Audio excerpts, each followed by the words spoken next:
Aujourd'hui, on s'en vient visiter une des expositions du Festival Electra, qui est un festival d'art numérique. Qu'est-ce que vous connaissez de l'art numérique? Moi, j'ai aucune idée. Elle connaît ça, je suis sûr. Non, pas vraiment beaucoup. L'art numérique, à mon âge, je connais plus l'art traditionnel, mais l'art numérique, c'est toute une nouveauté pour moi. J'ai bien hâte de voir.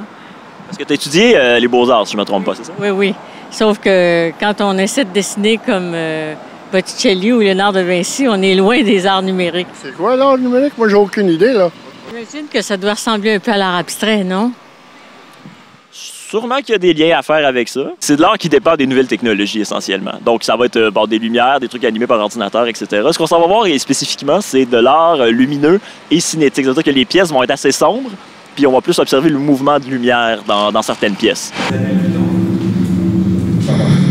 vous allez voir, c'est une représentation de la mort d'une étoile. Voilà. Hein?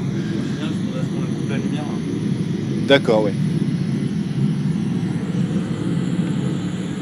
Donc la représentation de la mort d'une étoile, évidemment sur un cycle assez court, d'une douzaine de minutes. C'est supposé être l'explosion ou la mort d'une supernova.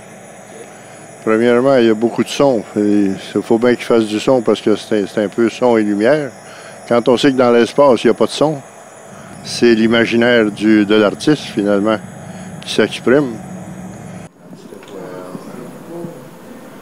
La petite étoile, elle s'est éteinte.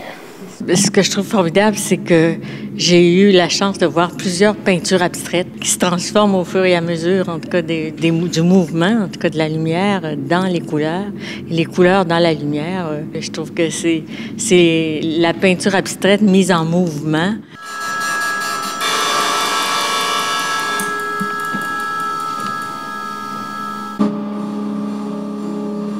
Ça, là, je trouve que c'est un plaidoyer pour la gratuité scolaire. C'est-à-dire, faut enseigner ça à des gens pour qu'ils puissent faire ça, puis que ça ne rapporte pas nécessairement. Je trouve ça fabuleux. Je trouve que c'est drôle, c'est comme une expérience très urbaine. C'est l'urbain là, dans ce qu'il y a de plus fondamental. C'est comme des angles, tout est angulaire hein, et c'est en mouvement beaucoup, beaucoup, beaucoup. Il y a une progression très nette hein, du début jusqu'à la fin. Là. À la fin, il y a comme un climax là, où tout est rouge. Il y a quelque chose de très tendu, c'est la tension urbaine. Tout ce qu'on voit là, quand il y a des milliers de gens qui marchent, des autos qui klaxonnent, tout ça, c'est symboliquement mis dans cette expérience-là que je trouve formidable.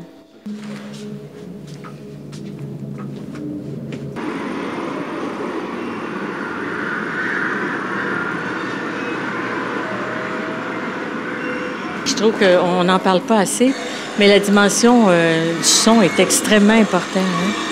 Le son est très, très bien organisé avec les mouvements, en tout cas, si bien qu'il y a aussi des montées, des descentes qui sont vraiment émouvantes, je trouve, par rapport au son.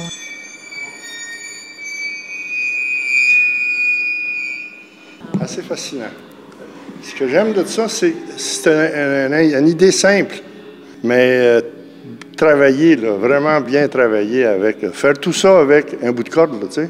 Puis les petites lumières qui montent puis qui descendent, changer les moments dans la corde pour qu'elle ait 2 sections, 3 sections, 4 sections. Moi, je connais ça, les moments des tours, parce que j'ai déjà travaillé là-dedans. Fait que je trouve ça c'est intéressant d'avoir fait ça, d'avoir fait une œuvre artistique, autrement dit, avec un phénomène de mécanique simple.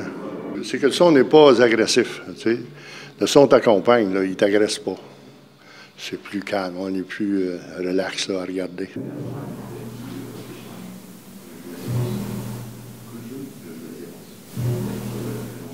Globalement, ton premier contact avec l'art numérique, qu'est-ce que tu ressens? Comment est-ce que tu décrirais ça, finalement? Ah, moi, je trouve ça très surprenant parce que je trouve que c'est de la peinture abstraite avec du mouvement, de la musique. C'est vraiment plus complet, là. Je trouve que c'est très moderne. C'est quelque chose de multiple en même temps. Je suis content que ça existe, du monde qui se dépense à faire des inutilités semblables, mais qui sont d'une beauté, tu sais. C'est beau, puis c'est intéressant, puis c'est fascinant. Alors, bravo à ceux qui s'amusent à faire ça. J'espère qu'ils gagnent leur vie. J'appellerais peut-être pas ça de l'art...